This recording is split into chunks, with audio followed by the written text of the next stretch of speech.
Reporting live out of Tel Aviv for us at this hour. Hello, Bryan. Sandra, good afternoon. Well, CENTCOM says of those 33 Iranian-linked ships that have been turned away or blocked from Iranian ports over the last 10 days of this blockade, most of those ships have been oil tankers, and some of those ships have been blocked thousands of miles away in Asian waters away from the Strait of Hormuz. Take a look at this new video from the Department of War. It shows U.S. forces boarding and seizing a sanctioned oil tanker, the Majestic 10, in the Indian Ocean last night. The ship was illegally transporting oil from Iran as part of its shadow fleet. The White House says the U.S. blockade is costing Iran $500 million a day, and Treasury Secretary Scott Bessent says in days, Iran's main oil storage at Karg Island will fill up, forcing Iran to shut down their oil wells or come to the negotiating table. President Trump tells Fox, quote, the blockade scares them even more than the bombing. They've been bombed for years, but the blockade they hate. Iran's parliamentary leader says Iran won't return to negotiations with the U.S. and Pakistan until the U.S. blockade ends. Quote, a complete ceasefire only makes sense if it is not violated by the maritime blockade and the hostage taking of the world's economy. Reopening the Strait of Hormuz is impossible with such a flagrant breach of the ceasefire. President Trump says he's in no rush, indicating he is willing to continue this blockade for as long as needed. Writing on Truth Social today, quote, Iran is having a very hard time figuring out who their leader is. They just don't know. The infighting is between the hardliners who have been losing badly on the battlefield and the moderates who are not very moderate at all, but gaining respect is crazy. We have total control over the Strait of Hormuz. And now we're waiting to hear back from the Iranian regime. The fact that they cannot send a unified message yet, which is why the president decided to extend the ceasefire, just shows how effective Operation Epic Fury truly was, because there's a lot of internal division over there.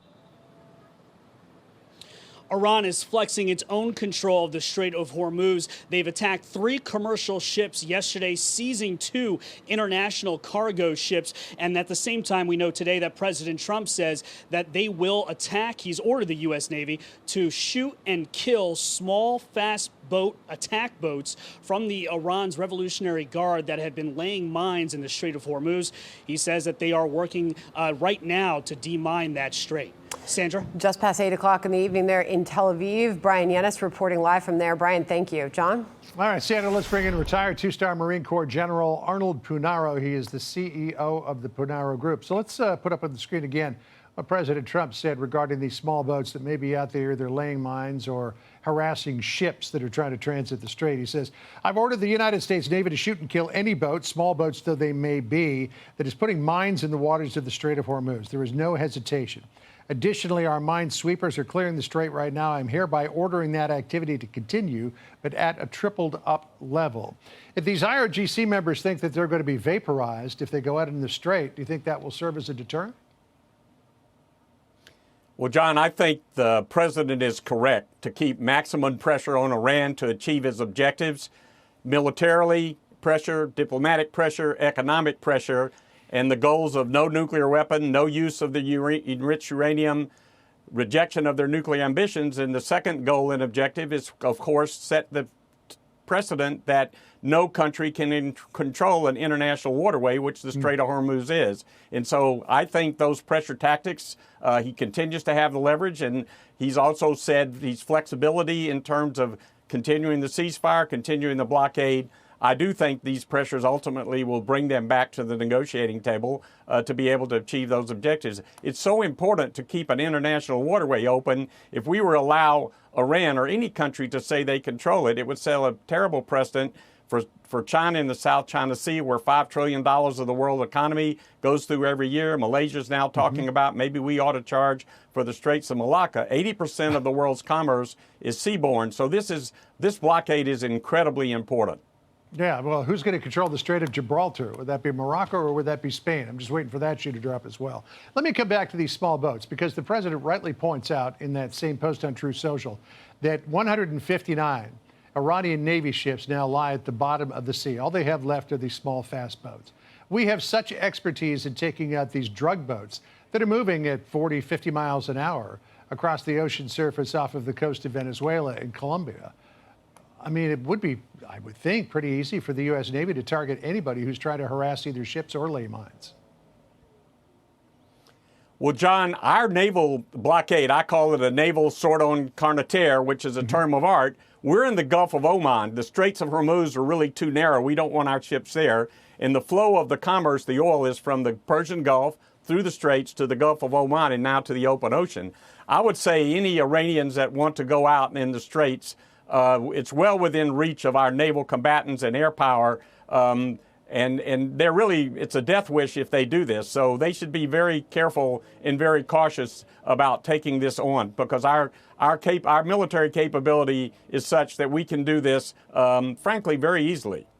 So the president has said in that other post on True Social that Iran's having a very hard time coming up with somebody to go to the negotiations and a negotiating position because they're so fractured in the leadership.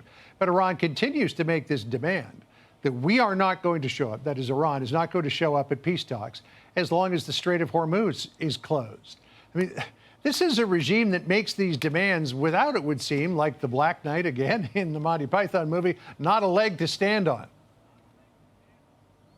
John, that's correct. And frankly, they're going to come around, and I think the president is showing imminent patience and is showing, while he's keeping the maximum pressure, he's also showing some very sound flexibility. And again, he says, I'm not in a hurry. There's no time thing. And as the Treasury Secretary said, you know, they're losing economically every day. Certainly they've lost militarily.